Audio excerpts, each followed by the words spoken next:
여러분 대단히 반갑습니다. 사회복사 1급 국가고시 인간행동과 사회환경의 첫 번째 이론 강의를 시작하겠습니다. 여러분 가지고 계신 교재 첫 번째 챕터 인간행동 발달과 사회복지 부분 보실 텐데요. 자, 우리 이 시간 공부하기 전에 이 인간행동과 사회환경이라는 이 과목의 개요에 관해서 한번 얘기를 나눠볼 거예요. 여러분 큰 틀을 먼저 잡아봐야 되겠죠? 자, 보시면 인간 행동과 사회환경. 자, 사회복지 실천의 유일한 대상은 누굽니까? 예, 인간입니다. 그러니까 사회복지사는 인간에 대해서 정확히 알아야만 하겠죠. 당연한 얘기겠죠. 그리고 인간을 이해해야 되고 그 이해한 내용, 그 지식적인 부분, 그리고 인성적인 부분을 모두 포함해서 사회복지사는 사회복지 실천을 하게 됩니다. 그러니까 인간행동과 사회환경을 우리가 공부하게 되는 가장 중요한 이유는 무엇입니까? 바로 사회복지 실천이라고 하는 활동의 유일한 대상으로서 인간을 가지고 이해하기 위한 수단으로서 인간행동과 사회환경이라고 하는 과목을 공부하는 거예요.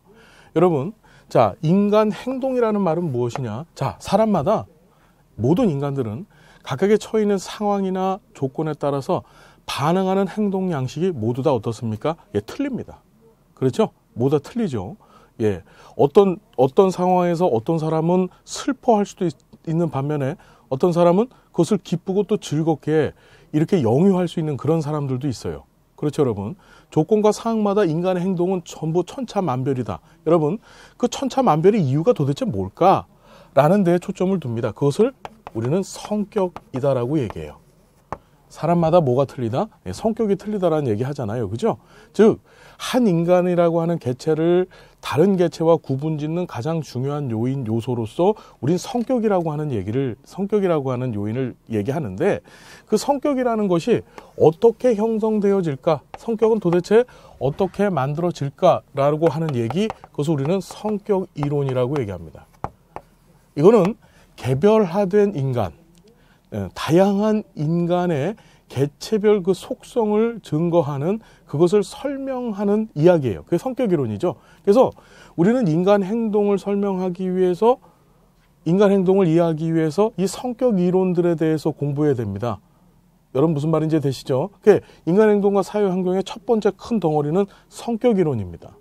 자, 성격 이론에는 무엇이 있느냐? 자, 지금 또 공부하게 될 텐데, 이제 우리가 인간행동과 사회환경에서 공부하게 될 텐데, 자, 첫 번째는, 자, 프로이트를 중심으로 해서 만들어졌던 정신 역동 이론가들이 있습니다. 정신 역동 이론. 이걸 우리가 제1의 심리학이다라고 하는 얘기를 하죠. 그래서 프로이트의 정신 분석 이론, 그 다음에 에릭슨의 심리 사회 이론, 그 다음에 칼 구스타프 융의 분석 심리 이론, 그 다음에 아들러의 개인심리 이론이라고 하는 그런 이론들을 공부하게 될 거예요. 자, 그 내용들은 전부 다 무엇입니까? 인간 성격이 어떻게 어떤 절차에 의해서 이렇게 개별화되고 어떻게 이렇게 다 틀릴 수밖에 없는가, 다 차이가 나는가에 관한 설명이에요. 자, 그리고 두 번째로 제2의 심리학이라고 불려지는 바로 자, 행동주의 이론을 공부하게 될 겁니다. 이 행동주의 이론의 그 리더는 바로 누굽니까? 우리 스키너죠. 스키너의 조작적 조건화 이론에 대해서도 공부할 것이고, 반두라의 사회학습 이론에 대해서도 공부하게 될 것입니다. 마지막으로 제3심리학이라고 하죠. 그래서 우리가 인본주의 이론이라고 합니다. 무슨 이론? 인본주의 이론이라고 해요. 자, 이제 이후에 공부하시게 되겠지만 정신역동 이론이나 또는 행동주의가 가지고 있었던 가장 치명적 단점이 뭐였냐면은 인간 본질의 선함과 인간 본질의 기능성, 즉 좋은 부분에 대해서 그렇게 많이 생각하거나 고려하지 않았다는 거예요. 인간 성격을 형성시키고 발전시키는 데 있어서 정신역동이나 행동주의에서는 인간을 사실은 원칙적으로 본다면 상당히 부정적으로 그렸다는 것이죠. 그리고 그 부정적으로 이해했다는 것인데, 반면에 인본주의는 무엇이냐? 아니다. 심리학의 본질은, 그리고 심리학의 방향은, 그리고 인간을 이해하는 그 기준점은 어디에 있다? 인간을 선하고 기능적이고 본질적으로 참 좋은 존재다라고 이해하자. 그래서 등장한 것이 바로 인본주의입니다. 그 인본주의 이론에서는 우리 메슬로우의 욕구 위계 이론이라는 것과, 그 다음에 칼 로저스라고 하는 사람의 현상학적 이론이라고 하는 두 개 이론을 중심으로 해서 공부하게 될 겁니다. 자, 다시 한번 말씀드립니다. 크게 성격 이론의 종류가 뭐가 있다? 정신역동이론, 행동주의 이론, 인본주의 이론이 있다는 것까지 여러분 꼭 기억을 해 주시고, 자, 두 번째로 인간 행동을 이해하는 두 번째 이론이 등장하게 되는데, 그것을 우리는 발달 이론이라고 하는 거예요. 자, 여러분 성격 이론이 개인별 성격이, 인간의 성격이 개인별화, 개별화 다 틀리다는 것을 입증하고 설명하는 것이라고 한다면, 자, 발달 이론의 초점은 무엇이냐? 발달 이론의 초점은 인간 발달의 보편성에다 초점을 둡니다. 여러분 보편성이 무슨 얘기인지는 아시죠? 사람은 다 틀릴 수도 있지만 또 어떤 부분에 있어서는 공통적인 요소를 가지고서 발달해져 간다. 즉 나아간다. 생애 과정 중에 진행되어져 간다. 그것을 설명하기 위한 것이 바로 발달 이론이라고 합니다. 그래서 여러분 이 발달 이론에서는 우리가 뭘 공부하시냐? 아이가 엄마 뱃속에 있었을 때 우리가 그걸 태내기 또는 태아기라고 얘기하잖아요. 이 태아기서부터 시작해서 노년이 돼서, 즉 노인이 되어서 결국에 죽음에 이르기까지 이런 일생의 보편적인 과정, 한 사람이라면 인생이라고 한다면은 반드시 경험하고 겪어야 될 이런 보편적인 이런 프로세스에 관해서 우리가 공부하게 될 것입니다. 자, 인간 행동을 이해하기 위한 두 가지 이론 뭐라고요? 머릿속에 기억합시다. 성격 이론, 그리고 두 번째 발달 이론.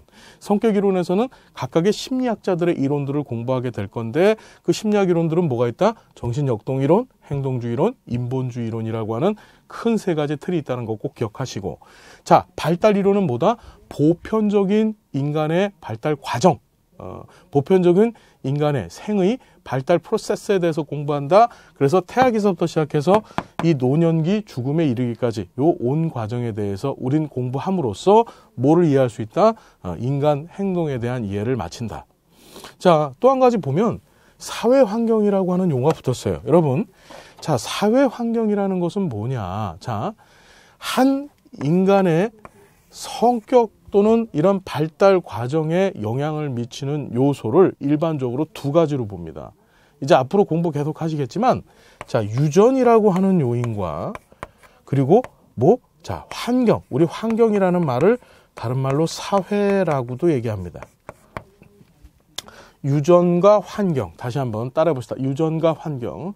머릿속에 꼭 기억하시고 시험 문제 맨날 나와요. 자, 유전이라는 것은 인간 변화 또는 발달에 있어서의 내적 요인이죠. 내 몸 안에 있는 이 DNA나 RNA에 의해서 어떻게 자연 발생적으로 변화되는 것을, 그런 요인을 우리는 유전적 요인이라고 얘기를 하는 거예요. 반면에 환경이라는 것은 한 인간이 있으면 인간의 외부에서, 즉 바깥에서 들어오는 영향이죠. 여러분 이해되시나요? 이해되십니까, 여러분? 자, 내적 요인과 이런 외적 요인들의 어떤 복합을 통해서, 융합을 통해서 한 인간은 어떻게 성격이나 또는 생애 발달이 이루어진다라고 얘기를 하는 거예요. 이해되시죠? 자, 그런데 자, 여러분, 내가 사회복지사로서 한 인간한테 어떻게 접근하고 있는가라고 한번 생각해 봅시다. 자, 한 인간이 있다면, 문제가 있거나 또는 도움이 필요한 한 인간이 있다고 한다면 이 인간의 관점에서 본다면 바깥에 있는 이 사회복지사는 뭔가요? 유전입니까? 환경입니까? 이 영향을 주는 사회복지사는 분명히 환경에 해당할 겁니다. 그렇죠? 여러분들이 행하는 사회복지 실천 행위는 클라이언트라고 하는 그 문제나 또는 역기능적 요인을 갖고 계신 분들의 입장에서 본다면 내적 요인이 아니라 외적 요인, 즉 환경에 해당되겠죠. 자, 다시 한번 쉽게 더 얘기한다면, 이런 관점을 갖고 얘기한다면 우리 사회복지사는 어디다 초점을 맞춰야 되는 거예요? 예, 환경 쪽에 더 많은 포커스를 맞춰야 되겠죠. 왜냐하면 내 자신이, 사회복지사 자신이 클라이언트 입장에서는 정확히 얘기해서 환경입니다. 이해되죠? 그래서 자, 우리는 앞으로 사회복지 실천을 할 때도 마찬가지고 인간행동과 사회환경이라고 하는 이 과목에서 인간을 이해하는 관점도 마찬가지고 항상 어떤 관점을 가져야 되냐면, 인간은 환경 속에서 존재한다. 환경 속의 인간. 즉 환경에 영향을 받고 또한 그 환경에 영향을 주는 존재가, 받고 주고 하는 존재가 바로 인간이다라고 하는 그런 명확한 인식을 갖고 계셔야 돼요. 그래서 자, 보시면은 이 사회 환경이라고 하는 부분이 왜 뒤에 이렇게 꼬리말처럼 붙었느냐? 자, 환경에 더 많은 초점을 두고 인간을 이해하기 위해서 노력해 봐라라는 의미로 생각하시면 쉬울 것 같습니다. 자, 그래서 이 사회 환경을 이해하기 위해서 만들어 놓은 이론 체계가 있는데 그것을 바로 우리는 무엇이라고 하냐면 체계 이론이라고 하는 거예요. 뭔 이론이요, 여러분? 따라합시다. 체계 이론. 다시 한번 무슨 이론? 체계 이론. 자, 머릿속 꼭 기억합시다. 인간 행동과 사회 환경 덩어리가 크게 세 가지가 있습니다. 뭐 있습니까? 성격 이론 한 덩어리, 심리학 이야기. 됐나요? 많은 학자들의 심리학 이야기. 자, 두 번째 덩어리 뭡니까? 발달 이론 덩어리. 자, 내용이 뭡니까? 태아기서부터 노인 죽음에 이르기까지 인생의 사람의 풀코스, 즉 어떻게 살다가 어떻게 태어나서 어떻게 죽는가까지의 얘기. 자, 공부할 것이고, 마지막으로 환경 속의 인간, 환경의 인간을 이해하기 위해서 뭐가 등장한다? 체계 이론이라고 하는 것까지 해서 인간 행동과 사회 환경은 크게 몇 덩어리? 세 덩어리로 구성되어져 있다. 여러분 무슨 말씀인지 이해되시죠? 머릿속에 이걸 담고 시작합니다. 자, 보시면 우리 교재를 보시면 인간 발달 일반이라고 하는 얘기가 등장을 합니다. 잠깐 교재 보세요. 자, 시험 문제에 이 발달의 개념을 묻는 문제가 요 근래에 자주 나오고 있습니다. 어렵지 않아요. 자, 외우려고 하지 마시고 이해하십시오. 볼게요. 인간 발달은 전인적 측면. 자, 전인적이라는 말이 뭔가요? 전인, 사람의 전체적인 측면을 얘기하는 겁니다. 부분적으로 잘라서 신체적인 것 따로, 그 다음에 인지적인 것 따로, 심리적인 것 따로 이런 것이 아니라 신체적, 인지적, 신체적, 인지적, 심리적인 모든 부분이 융합하여서 한꺼번에 발달되어진다. 이런 의미입니다. 자, 즉 밑줄 긋습니다. 언제부터 언제까지? 태어나서부터 사망에 이르기까지 전생애적 발달을 말하고 연속적으로 일어나는 변화 양상 과정. 여러분 어려운 얘기 아니죠? 단순히 신체적 기능과 구조의 성장 발달만 의미하는 것이 아니라 밑줄 쫙 긋습니다. 상승적 변화와 하강적 변화도 어떻게? 자, 발달에 들어간다. 여러분 상승적 변화와 하강적 변화라는 말 밑에 설명 나와 있는데, 자, 사람이 어떻습니까? 자, 살아가다 보면은 자, 아이가 태어나서 점점 키가 크고 몸무게가 늘어나고 그 다음에 각각 몸의 기능들이 발달되어지는 시기가 있겠죠. 그래서 유아기를 거치고 그리고 아동기를 거쳐서 청소년기가 될 때까지 어떻게 우리 신체와 그리고 우리 인지와 우리 심리는 점점 좋아집니다. 그것을 우리는 뭐라고 해? 상승적이라고 얘기하는 거예요. 반면에 어느 고점에 이르르면 보통 이 고점을 우린 중년기라고 얘기를 하죠. 예, 중년기에 이르면 어떻게 됩니까? 자, 신체적 기능이 줄어들기 시작합니다. 그렇죠. 인지적 능력도 상실되어지죠. 그러니까 대표적인 것이 무엇인가요? 예, 나이가 먹어가면서 어떻게 되죠? 신체적으로 근육의 양도 줄어들고 그래서 운동 능력도 상실하게 되고, 자, 암기력, 즉 기억력도 어떻게 많이 줄어들게 됩니다. 즉 인지적 능력도 점점 퇴행되어져 가죠, 여러분. 자, 이것을 우리가 하강적이라고 얘기하는데, 여러분, 자, 꼭 기억하셔야 될 게 뭐냐면은, 이런 상승적인 부분만 발달이라고 얘기하는 것이 아니다. 이런 상승적인 부분도 인간의 발달이면서 동시에 어떻게? 하강적인 부분들, 즉, 퇴행되어지고 나빠지는 것도 우린 발달이라고 얘기한다. 자, 여기 봐요. 두 번째 발달이론 등장했잖아요. 그죠? 발달이론에서 어떻게? 태아기서부터 시작해서 전생의 과정을 설명하는 것이 발달이론이라고 얘기했었죠. 여러분 이해되십니까? 자, 이런 관점으로 봐도 어떻습니까? 상승적이거나 하강적인 것들 모두 다 어떻게? 발달이라고 얘기하더라. 여러분 꼭 기억하십시오. 그래서 상승적 변화는 출생 후부터 청년기 혹은 성인 초기까지 신체 크기가 커지고 기능도 원활해지고 즉 좋아지는 거 얘기하는 겁니다. 자, 하강적이라는 것은 뭡니까? 자, 상승적 변화에 반대되는 개념으로서 성인 초기 혹은 그 이후, 보통 중년기죠. 점차 신체적 기능 약해지고 심리적 기능이 위축되고 인지적 능력도 상실되어지는 시점을 우리는 하강적 발달이라고 얘기하는 거예요. 그런데 둘 다 발달이다. 우리 발달하면 좋아지는 것만 갖고 생각하잖아요. 그렇지 않다라는 거 꼭 기억해 두시기 바랍니다. 자, 두 번째 보시면 인간 발달의 기본 존재 등장합니다. 인간은 뭘로 이해해야 돼? 전체적인 존재로 이해해야 된다. 앞에서 전인적 존재 설명드렸었어요. 자, 인간 발달의 과정은 자, 전생애적으로 이해된다. 자, 상승적, 하강적 발달 기억하시죠? 인간의 삶은 시간에 따라 지속성과 변화의 양상을 보인다. 그렇죠? 자, 지속적으로 발달한다는 겁니다. 발달은 지금 이 순간에도 쉬지 않고 계속 이루어지고 있어요. 이해되시죠? 그 지속의 근거에서 어떻게 발달되어진다는 것은 결국 변화잖아요. 바뀌어지고 있습니다. 인간 발달과 행동은 그에 관련된 사항보다 인간관계의 맥락을 강조한다. 자, 기억하시고 사회복지와의 관계를 볼게요. 자, 사회복지 실천의 기본 재료이자 원재료인 인간이, 자, 인간이 사회복지 실천의 유일한 대상이라 그랬죠. 자, 더욱 행복한 삶의 과정을 영위해 나갈 수 있도록 원조하기 위해서 인간 본성에 대해서 이해하셔야 된다. 너무나 상투적인 얘기입니다. 뭐 이거를 외울 필요는 전혀 없겠죠. 뭔가요? 인간을 이해해야 사회복지 실천 제대로 할 수 있다. 그 얘기잖아요. 그죠? 자, 사회복지사는 인간에 대한 이해를 바탕으로 개인, 가족, 집단, 지역사회, 더 나아가 사회적 기능 향상 이런 것들을 할 수 있다. 뭐 어려운 얘기 아닙니다. 인간과 환경을 분리된 실체가 아닌 하나의 통합된 총체로 보는, 자, 밑줄 긋습니다. 자, 환경 속의 인간 지금 말씀드렸죠. 자, person in environment라고 얘기합니다. 이것이 사회복지 실천에 있어서의 매우 중요한 관점이고, 이 환경 속의 인간, 즉 환경과 사회에 대한 더 많은 관점, 그것을 이해하고 공부하기 위해서 우리는 뭘 배울 것이라고? 체계 이론을 공부할 것이라는 거 세 가지 꼭 기억해 두시기 바라요.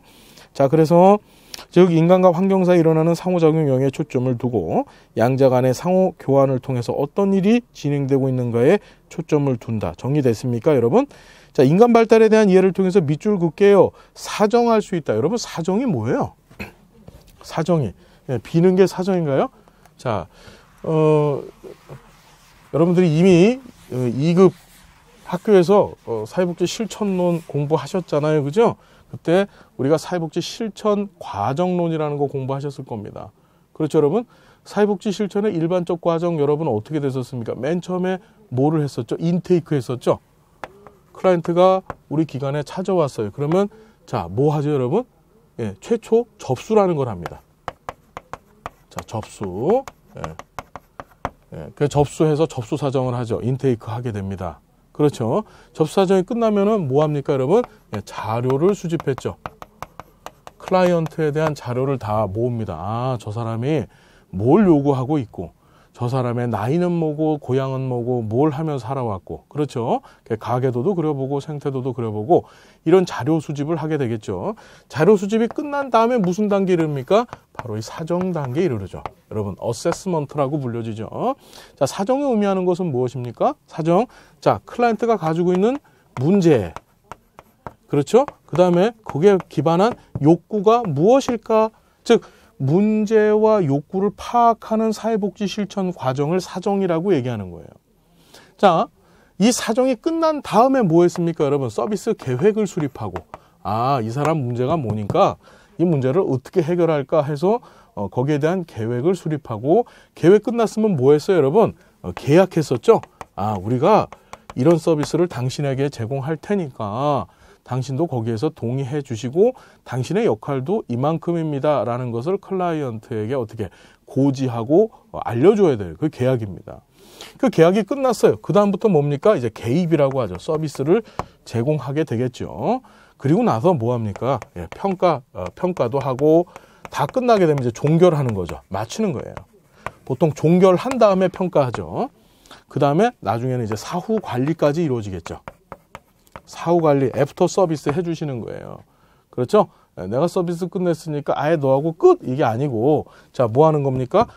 이후에도 나는 사회복지사로서 널, 인간을 존중하고, 그래서 어떻게 끝까지 너를 보살펴준다는 표현은 좀 그렇고요.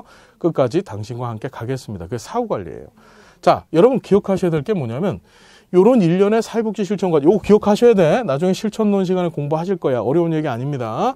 자, 이 전체 일련 과정 중에서 이 사정 부분에 사회복지 실천, 이 인간행동과 사회환경에서 공부하는 이론적 지식들이 영향을 준다는 거예요. 왜 그러냐면, 우리가 앞에서 공부하셨지만, 처음에 뭐가 있었어요? 성격 이론이 있었고, 두 번째가 발달 이론이 있었잖아요. 특히 이 발달 이론 같은 경우에는 이 사정 부분에 큰 영향을 줍니다. 뭐냐? 자, 사람은 생애 주기별로 어떤 문제와 어떤 욕구, 즉 발달 과정별로 각각의 욕구와 문제가 다 틀리거든요.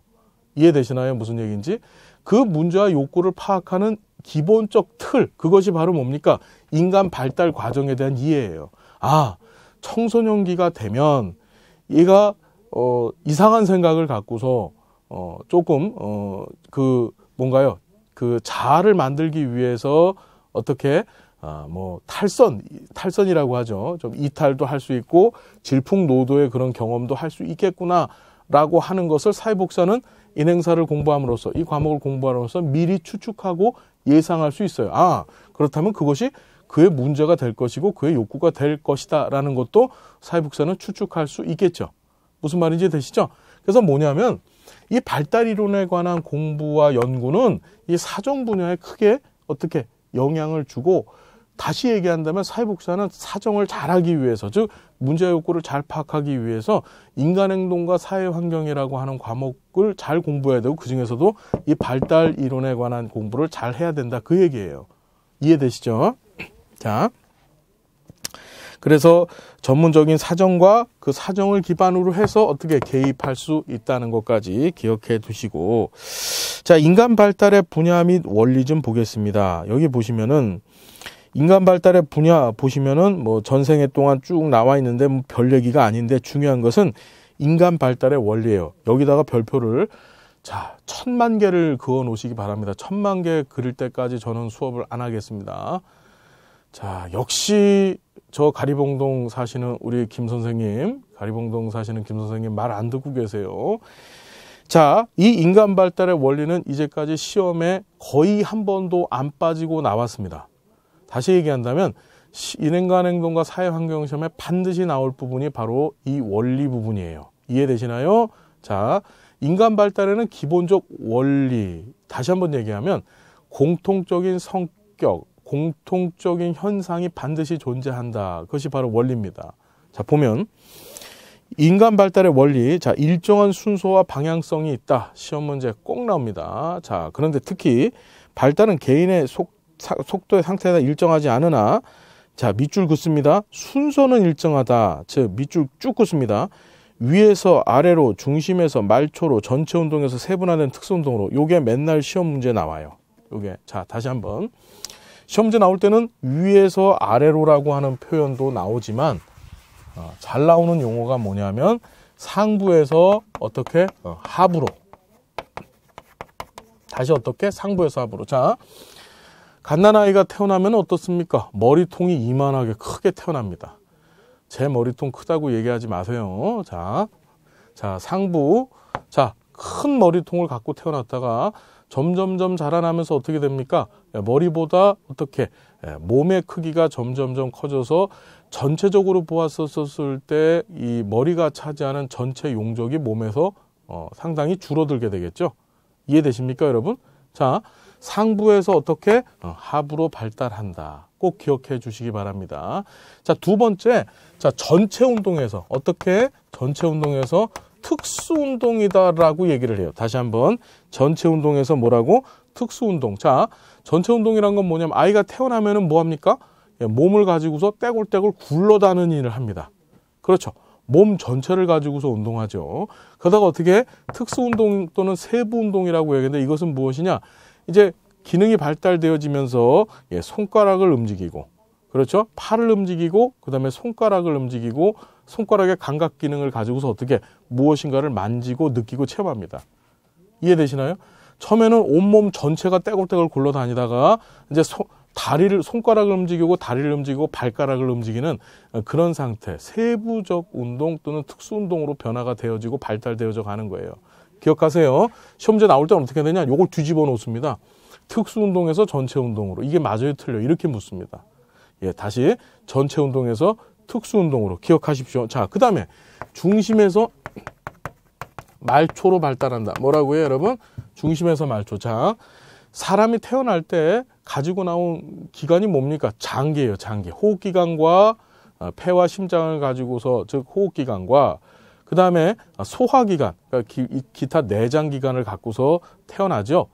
그래서 아이가 태어나면은 팔다리는 가늘고 이 배만 크잖아요. 그렇죠? 여러분 이해되시죠? 예, 그게 바로 이제 중심 부위입니다. 중심부에. 그러다가 이 아이가 점점점 커가면서 어른이 되면서 어떻게 말초, 즉 신경들이 발달하게 되고 근육들이 발달해 나가면서 손가락을 움직이고, 그렇죠. 발가락을 움직이고 눈, 얼굴에 있는 표정을 조정할 수 있는 얼굴 근육 등이나 또는 신경들이 만들어지는 거예요. 여러분 이해되십니까, 여러분? 자, 다시 한번 상부에서 하부, 전체 운동에서 특수 운동, 중심에서 말초, 이 세 가지 시험 문제 꼭 나온다는 거 여러분 꼭 기억을 해 두시기 바랍니다. 반드시 나와요. 자, 두 번째를 보니까 지속적인 과정이다. 시험 문제 나올 때는 연속적인 과정이다 라고 하는 용어 등장합니다. 즉 쉬지 않고 계속 진행이 된다는 것이죠. 자, 보면 태어나서 사망할 때까지 전생에 걸쳐서 상승적, 하강적, 아까 말씀드렸어요. 연속적으로 일어난다는 거. 세 번째 보시니까 유전과 환경의 상호작용 별표 100만 개 치셔야 됩니다. 맨날 시험에 나와요. 유전 따로 환경 따로가 아니에요. 아까 유전 뭐라 그랬습니까? 인간의 발달 요인 중에서 내적 요인이라 그랬죠. 예. 그리고 자, 환경이란 건 뭡니까? 발달 요인 중에서 외적 요인이었었죠. 그래서 환경이란 말과 동일어가 뭐라고? 예, 환경하면 뭐가 떠올라야 돼? 아하, 사회랑 똑같은 말이다. 이해할 수 있겠습니까, 여러분? 자, 그래서 발달은 유전과 환경의 상호작용, 즉 서로 분리되어져 있는 것이 아니라 함께 이루어진다는 것. 아동이 부모로부터 받은 유전인자는 환경이라는 제한된 범위 안에서 그 잠재력을 발휘할 수 있고, 환경 또한 아동이 지닌 유전인자의 본질이 제한하는 범위 내에서 발달에 영향을 주게 된다는 것 기억해 두시기 바랍니다. 자, 플러스 원 보니까 인간 발달에 영향을 미치는 환경적 요인 나와 있죠. 뭐 이건 편안하게 한번 읽어 보시고요. 자, 네 번째 보면 개인차가 존재한다는 것도 기억해 두십시오. 자, 보면 발달에는 보편적인 순서가 있습니다. 그렇죠. 아까 전에 말씀드렸잖아요. 상부에서 하부로, 중심에서 말초로, 그렇죠. 전체 운동에서 특수 운동으로. 자, 순서는 있는데, 자, 속도와 양상은 어떻게, 아이들마다 다 틀리다. 그래서 어떤 아동은 1세부터 어떻게 배변 통제가 가능하고, 어떤 아동은 4살이 되어서도 잘 되지 않는, 이런 일들이 있잖아요. 그죠? 그러니까 순서는 거의 동일한데 반해서 그 속도는 어떻게 차가 있다. 개인차가 있다. 바로 그게 개인차 있다는 얘기예요. 이해되시죠? 자, 분화와 통합의 과정. 자, 이 말도 중요합니다. 발달은 분화와 통합의 연속적인 과정으로 분화는 분열이 아닌 전체로 통합되는 과정. 즉 무슨 소리냐면 분화를 통해서 뭐가 됩니까? 통합이 된다는 얘기예요. 뒤에 가서 조금 더 구체적으로 얘기해 봅시다. 자, 점성 원리. 자, 심리사회적 자아 발달은, 자, 심리사회적 자아 발달은 점성 원리를 기초로 한다. 자, 이 점성 원리 하면은요, 이 뒤에 가서 공부하실 성격 이론가 중에서 에릭슨이라고 하는 사람이 이 점성 원리를 주장했어요. 자, 점성 원리는 바로 스텝 바이 스텝, 점진적으로 이룰 성자입니다. 이루어진다라는 뜻이죠. 뭐냐? 인간은 생물학적으로 쇠퇴되면서 이미 기본적인 요소를 가지나 시간의 경과에 따라 이 요소들이 재결합하여 새로운 구조를 갖는다. 이처럼 심리사회적 성장도 각 요소가 다른 요소에 체계적으로 관련되면서 연속적으로 발달한다. 그래서 뭐 어려운 얘기가 아닙니다. 뭐냐면 점성 원리의 핵심은 뭐냐면, 자, 태어나서 영아기를 거쳐야 아동기가 되겠죠. 태어나자부터 아동기 돼 있는 사람은 없을 거 아니에요. 태어나자부터 청소년기가 돼 있진 않을 거예요. 왜? 아동기를 거치고 나야 그 다음에 청소년기가 되겠죠. 스텝 바이 스텝입니다. 즉 한 단계씩 점진적으로 이루어진다는 것이 바로 점성 원리예요. 여러분 이 중에서 태어나자마자 청소년기로 태어나신 분 계십니까? 없잖아요. 그죠? 여러분 이해되시죠? 예. 그러니까 발달의 그런 연속성과 발달의 과정을 설명해 주는 얘기가 바로 이 점성 원리라는 거 꼭 기억해 둡시다. 뒤에 가서 에릭슨 하면서 또 계속 나올 겁니다. 자, 뭐 점성 원리가 기초성이라고 얘기하는데 여러분 잘 봅시다. 이게 플러스 원 잘 이해를 해야 돼요. 여기 보시면은 점성 원리는 이전 발달을 토대로 다음 발달의 단계를 이루는 단계마다 이전 단계 발달이 잘 형성돼야 다음 단계 발달이 진행된다. 아까 전에 말씀드렸던 제 얘기죠. 뭐냐? 자, 영아기를 잘 보내야 유아기를 가고, 유아기를 거쳐야 아동기에 가고, 아동기를 거쳐야 뭐가 갑니까? 청소년기를 간다. 이 얘기예요, 지금. 이해되시죠? 자, 기초성의 원리라고 지금 우리 교재에서는 이걸 플러스 원으로 구분을 해놨는데 이렇게 보시면 안 되고, 이 기초성의 원리도 무엇입니까? 지금 얘기하는 발달 원리 가운데 하나예요. 다시 뭐라고? 기초성의 원리도 발달 원리 가운데 하나다. 머릿속에 꼭꼭 담아두세요. 자, 보면 기초성은 뭐냐면 모든 심리학자들이 연구를 해봤는데 공통적으로 등장하는, 공통적으로 발견되어지는 현상이 있어요. 뭐냐면 아주 어릴 때, 그러니까 보통 6세 미만의 발달이 인간 발달에 가장 중요한 영향을 준다는 거예요. 무슨 말인지 되시죠, 여러분? 예? 그래서 뭐 3살 버릇 8까지 간다라는 얘기 하잖아요. 그죠? 예, 3살 때 만들어진 버릇이 평생에 그 버릇이 지속이 된다는 그런 속담이잖아요. 자, 그래서 기초성은 만 6세 이전에 성격의 기본 틀이 형성되기 때문에 어린 시절의 교육 환경과 인성 교육이 모든 발달의 기초가 되어서 평생을 좌우한다. 그게 기초성입니다. 점성 원리하고는 좀 개념이 많이 틀리죠. 다시 기초성 하면 머릿속에 뭐가 떠오르셔야 돼? 아, 3살 버릇 8까지 간다. 이거 생각하시면 돼요. 자, 크리티컬 피어리어드라고 불려지는 결정적 시기에 관한 얘기. 자, 프로이트는 인간 발달 과정에서 결정적 시기가 있다라고 얘기를 했어요. 자, 그래서 보면은 일정한 시기에 특정한 행동을 학습할 수 있는 조건이 주어지지 못하면 결손이 오게 되고, 그 결손은 새로운 결손을 낳아 누적되기 때문에 어릴 때 초기 경험이 중요하다는 근거가 된다. 자, 이 결정적 시기는 기초성의 원리에 근간해서 만들어진 개념이에요. 됐죠?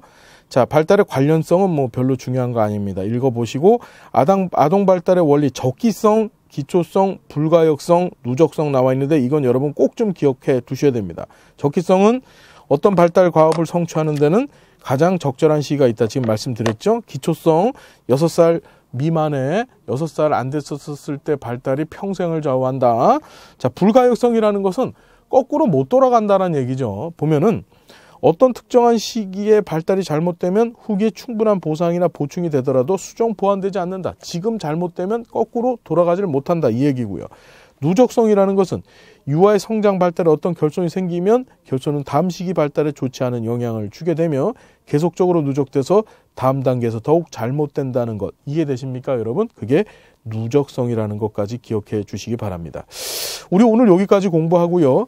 다음 시간에 이 발달의 유사 개념부터 계속 공부하겠습니다. 여러분, 첫 수업인데 어떻게 들을만 하셨습니까? 자, 여러분 꿈이 있어서, 목표가 있어서, 그리고 바람이 있어서 이 공부 시작하신 걸로 저는 알고 있습니다. 여러분, 그 꿈과 목표와 바람을 응원합니다. 우리 최선을 다해서 꼭 이루시자고요. 자, 오늘도 함께해서 감사하고 다음 시간 또 행복하고 즐거운 모습으로 만나 뵙겠습니다. 여러분 고맙습니다.